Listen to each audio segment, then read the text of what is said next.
El giro de rumbo en política internacional de Donald Trump ha llevado a que este martes se corte la ayuda de su país a Kiev para luchar en la guerra. Un cese que ahonda en la imagen de Estados Unidos como socio poco fiable y que llega tras la bronca reunión en la Casa Blanca entre Trump y Zelensky, quien hoy ha respondido que nadie más que Ucrania busca la paz y que están dispuestos a trabajar bajo el mando de Donald Trump. Para analizarlo hablamos con Jorge Gómez, él es experto en seguridad y defensa y oficial de la Armada Española en reserva. Jorge, una vez más, gracias por estar aquí con nosotros en France 24. Las autoridades ucranianas, algunas de primer nivel, han afirmado que esta decisión no les afectará en el frente. ¿Cuánto de su defensa depende, por tanto, de este armamento enviado por Washington? Bueno, yo creo que debemos dejar de atender a los grandes titulares, puesto que estamos en medio de una batalla mediática también, en la que cada parte lanza eslóganes que pretenden que todos nos creamos. La ayuda estadounidense, recordemos que en cuanto a la parte económica, el presidente Trump comenzó por 650.000 millones de dólares, después lo redujo a 400.000 y ahora está en 300.000. Es decir, maneja las cifras como puro invento para recalcar sus argumentos, ¿no? Para afirmar sus argumentos. Yo lo que, si me permitís, creo que no cabe duda es que lo que vimos en Washington es un acto vergonzoso, una encerrona vergonzosa, unas maneras vergonzosas. Yo creí que estaba en una película del Far West y, por tanto, uno podrá estar a favor de Ucrania o de Rusia, pero no tratar esto con seriedad me parece pues un insulto a la inteligencia.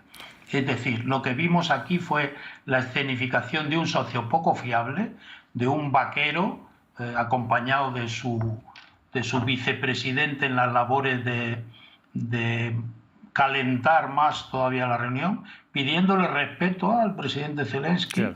El presidente Zelensky, yo no sé si lo hace bien o mal.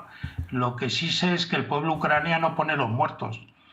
Y aquí de lo que estamos hablando permanentemente es de dinero, no de la defensa de Europa, no de la defensa de nuestras fronteras.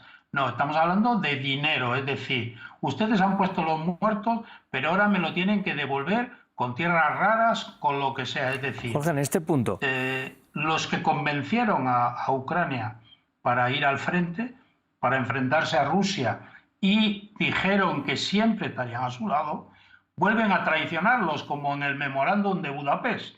Sí, Jorge, en este punto te quería preguntar. ¿Cree, por tanto, que estos movimientos de Donald Trump, tanto lo que vimos en la Casa Blanca como hoy que ha cesado la ayuda a Ucrania, son una medida de presión momentánea o realmente va con toda a largo plazo? Yo hubiera pensado, si me fijo en los movimientos políticos que hace en general Trump, hubiera pensado que esto sería momentáneo, pero no lo creo. ¿Por qué? Porque curiosamente en este aspecto de la guerra de Ucrania hay que fijarse más en qué interesa a Rusia que en lo que dice Trump, porque Trump al final va a coincidir con lo que le interesa a Rusia. Es decir, aquí no estamos hablando de paz, estamos hablando de rendición. Es decir, ustedes se rinden a los rusos, pierden los territorios, asumen aquello que ellos exigen y la guerra se ha terminado. Bueno, es que yo le propondría a este señor Trump, le propondría lo siguiente: ¿por qué usted no dirige ese mensaje al agresor, al que ha violado las leyes internacionales, al que ha atacado a un país por querer pertenecer a la OTAN o a la Unión Europea? ¿Por qué no le dirige el mensaje al culpable?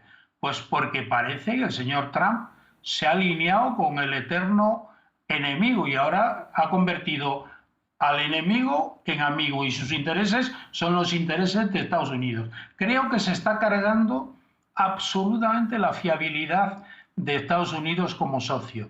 Y prueba de ello, lo decíais en la entrada, ¿no? Que Taiwán ya siente el temor de que su posición pueda cambiar. Y de hecho, esa inversión en territorio norteamericano para fábricas de chips. ¿Quién le dice a Taiwán que una vez Estados Unidos, desde el punto de vista económico, fabrique más chips y ya no necesita Taiwán, no la va a dejar también como a Ucrania? Pues esto es lo que está consiguiendo este señor. Claro. Hablabas ahora de los intereses de Rusia, que hay que preguntarse cuáles son. Yo le pregunto, ¿qué incentivos puede tener y qué intereses puede tener ahora mismo Rusia para la paz? Y también qué puede ofrecer Ucrania en ese proceso. Yo creo que el interés de Rusia es máximo, puesto que esta aventura militar no le ha salido bien. Es decir, si nos alejamos de los titulares populistas y de los de uno u otro bando, lo que debemos de entender es que aquello que era una operación militar especial, que iba a durar 72 horas, en 72 horas estaríamos en Kiev y la bandera rusa ondearía en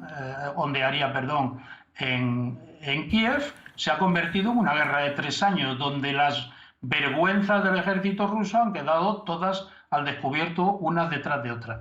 Por tanto, lo que necesita Rusia es poder respirar. Y esa respiración, ese respirador artificial se lo está concediendo Donald Trump. Ahora, debemos de pensar, a mí esta situación se me parece mucho a 1938, donde dejar respirar a Alemania nos costó, a la Alemania nazi, nos costó lo que nos costó. Y ahora estamos en la misma situación y en las mismas justificaciones. No va a pasar nada, no va a atacar a nadie más. Bueno, quizás hoy no tenga la capacidad, y lo ha demostrado, para hacerlo, pero si le dejamos rearmarse y que dedique, y este líder, Putin, está totalmente con la decisión de que su economía someterla a generar una situación de defensa o un poder militar mucho más grande, los intereses de parar esta guerra son evidentemente de Rusia. De Ucrania también, puesto que mueren miles, han muerto cientos de miles de soldados. Pero Ucrania no se puede permitir una paz indigna. Es decir, no podemos hablar de paz porque lo que está planteando Rusia no es una paz, es una rendición. Una rendición que no ha conseguido en el campo de batalla. Claro.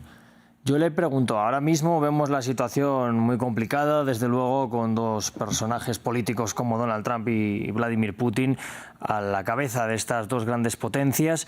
Sin embargo, ¿se le podría buscar en cierta forma un lado positivo, viendo que posiblemente en unos años ninguno de ellos esté en el poder? Un acercamiento entre estas dos superpotencias en una época no tan belicista como la que estamos viendo ahora. Sí, evidentemente en ese ideal de que Rusia y Europa o Rusia y Estados Unidos pudieran trabajar conjuntamente sin este ánimo belicista, a mí la idea me gusta. Pero claro, tenemos que partir de que quien ha iniciado las operaciones bélicas ha sido Rusia, no han sido el resto. Y lo ha justificado de manera infame. Recordemos aquí que la primera justificación era que no se acercase la OTAN a sus fronteras, fronteras que desde que empezó la guerra de Ucrania han aumentado en más de 1000 kilómetros, puesto que Finlandia ha entrado en la OTAN. Es decir, ha utilizado todo tipo de explicaciones para algo que me parece que no es...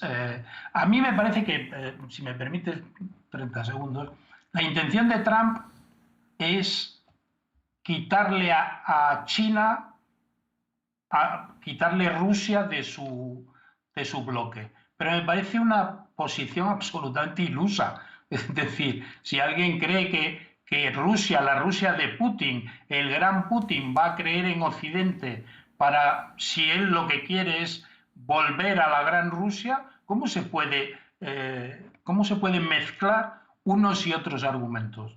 Es decir, Rusia tendría que dar muchas más pruebas de que lo que quiere es paz.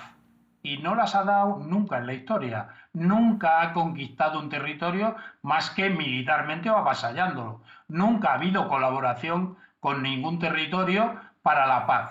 Es decir, esto todo es un invento que veremos cómo nos sale. Yo creo que mal. Pues ha sido un placer hablar esta mañana con usted, Jorge Gómez. Veremos cómo siguen también estos procesos, porque hay que tener en cuenta también lo que pueda decir Ucrania al respecto. Gracias. A ustedes. Nosotros vamos a seguir ya en apenas un par de minutos con toda la información. No se vayan de las pantallas.